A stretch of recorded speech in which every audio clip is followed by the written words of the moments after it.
Spinach and carrot pulao.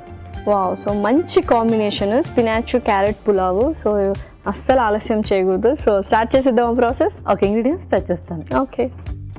Okay last ingredients తెచ్చేసాను. Okay, so యూజువల్గా spinach and carrot combination అనేది అందరికీ ఏంటంటే డిఫరెంట్గా ఉంది కాబట్టి సో మరీ హెల్దీగా అయిపోతుందేమో అని కూడా అనుకుంటూ ఉంటారు చాలామంది. బట్ అప్పుడప్పుడు హెల్దీ ఫుడ్ తీసుకుంటూ ఉండాలి. సో ఇన్ని డేలో ఒక హెల్దీ మీల్ అనేది ప్లాన్ చేయాలి కదా. ఓకే, సో పర్ఫెక్ట్గా ఉన్న ఇంగ్రీడియంట్స్. సో స్టార్ట్ చేసేద్దాం మరి. స్టార్ట్ చేసేద్దాం. ఒక స్పూన్ ముందుగా కొంచెం వెన్న,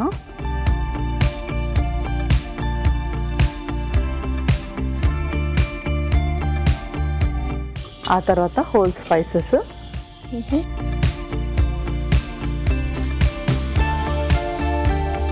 సో యూజువల్గా చాలామంది ఏంటంటే ఇలా హోల్ స్పైసెస్ వేయడం బెస్టా లేకపోతే మనం మసాలాస్ యూస్ చేస్తుంటాం స్పైసెస్, సో అవి బెస్ట్ ఏవి ఎక్కువగా వాడచ్చు? సో పౌడర్స్ మనం ఫ్రెష్లీ ప్రిపేర్డ్ అయితే పౌడర్స్ యూస్ చేయొచ్చు. సో ఫ్రెష్లీ ప్రిపేర్డ్ పౌడర్స్ లేనప్పుడు ఇలా హోల్ స్పైసెస్ యూస్ చేస్తే బెటర్.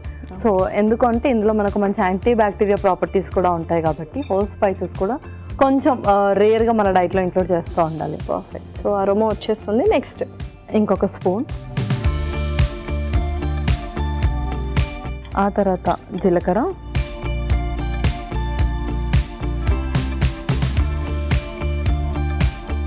నెక్స్ట్ ఉల్లిపాయ ముక్కలు,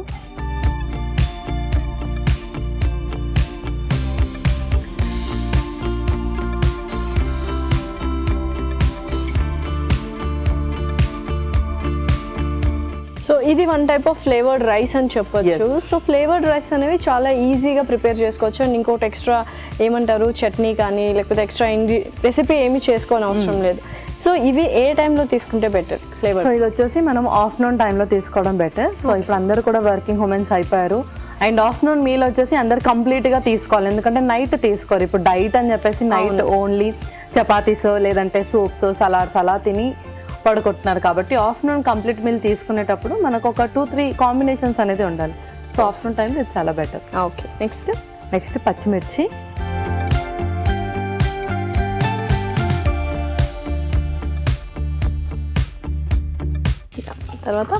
ఆ తర్వాత పాలకూర,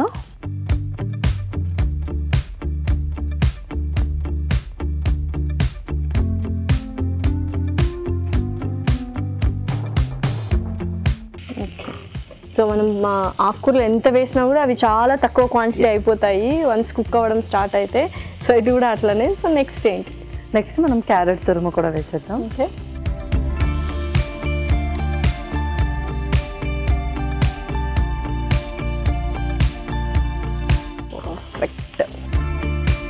వావ్, ఎందుకంటే స్పినాచ్ క్యారెట్ ఇటువంటి ఇంగ్రీడియంట్స్ ఏంటంటే ఎక్కువ కుక్ చేయాల్సిన అవసరం లేదు, ఓవర్ కుక్ అవసరం లేదు. అండ్ టైం కూడా కన్సిస్టెన్సీ అంటే టైం మనకు కరెక్ట్గా సరిపోతుంది అనమాట. నెక్స్ట్ స్పైసెస్ యాడ్ చేసేద్దాం. ముందుగా కొంచెం సాల్ట్, ఓకే,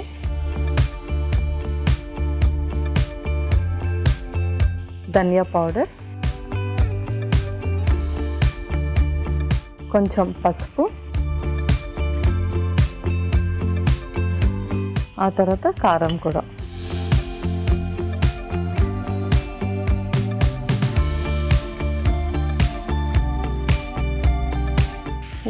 సో అరోమా అయితే చాలా మంచిగా వస్తుంది. సో నెక్స్ట్ ఇంకా మనం బ్రౌన్ రైస్ వేసేద్దాం.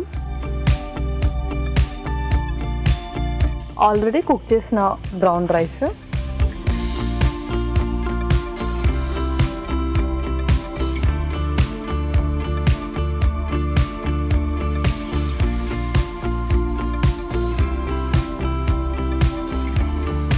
సో వావ్, సో మంచి కలర్ఫుల్గా ఉంది. కాస్త ఇమురుకోవాలి.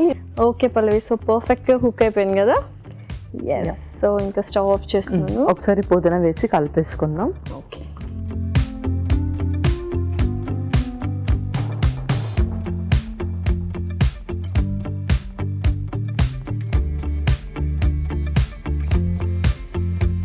సో యూజువల్లీ అందరికి డౌట్ ఏంటంటే ఇలా మసాలాస్ కానీ ఇలా స్పైసెస్ యాడ్ చేసినప్పుడు దానికి బ్యాలెన్సింగ్గా ఒకవేళ పొట్టలో చాలామందికి మంట వేస్తూ ఉంటుంది, చాలామందికి అల్సర్స్ ఉంటాయి. సో అలాంటి వాళ్ళు ఎటువంటి బ్యాలెన్స్డ్ థింగ్ తీసుకోవాలి? సో అలాంటి వాళ్ళు కర్డ్ ఆర్ బటర్ మిల్క్ దానికి బ్యాలెన్స్గా తీసుకుంటే సరిపోతుంది. Okay perfect. సో ఇంకా సర్వ్ చేసుకుందాం. ఇంకా మనం సర్వ్ చేసుకుందాం.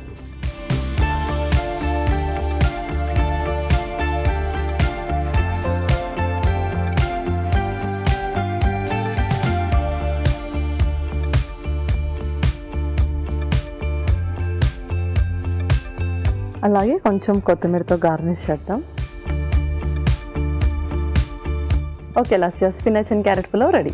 యా, ఎంతో రుచికరమైన spinach and carrot pulao ready. మరి దీనికి కావాల్సిన పదార్థాలు అలాగే తయారు చేసుకునే విధానం మరొకసారి చూడండి. స్పినాచ్ క్యారెట్ పులావ్ కి కావాల్సిన పదార్థాలు: తరిగిన పాలకూర 1 కప్పు, క్యారెట్ తురుము 1/2 cup, brown basmati rice 1 cup, పుదీనా కొద్దిగా, జీలకర్ర 1 టేబుల్ స్పూన్, ఉల్లిపాయ 1, కారం తగినంత, ఉప్పు తగినంత, ధనియాల పొడి 1 టేబుల్ స్పూన్, వెన్న 2 టేబుల్ స్పూన్లు, మసాలా దినుసులు కొద్దిగా, పచ్చిమిరపకాయలు 2, కొత్తిమీర కొద్దిగా, పసుపు చిటికెడు. స్పినాచ్ క్యారెట్ పులావ్ తయారు చేసుకునే విధానం: ఒక పాన్ లో వెన్న వేసి మసాలా దినుసులు, జీలకర్ర, ఉల్లిపాయ ముక్కలు, పచ్చిమిరపకాయలు, తరిగిన పాలకూర వేసి వేయించాలి. దీనిలో క్యారెట్ తురుము, ఉప్పు, ధనియాల పొడి, పసుపు, కారం వేసి వేగనివ్వాలి. తరువాత ఉడికించిన బ్రౌన్ బాస్మతి రైస్ వేసి వేగనివ్వాలి. ఆ తర్వాత పుదీనా వేసి బాగా కలుపుకోవాలి. ఆపై కొత్తిమీరతో గార్నిష్ చేసి సర్వ్ చేసుకుంటే ఎంతో రుచికరమైన స్పినాచ్ క్యారెట్ పులావ్ రెడీ.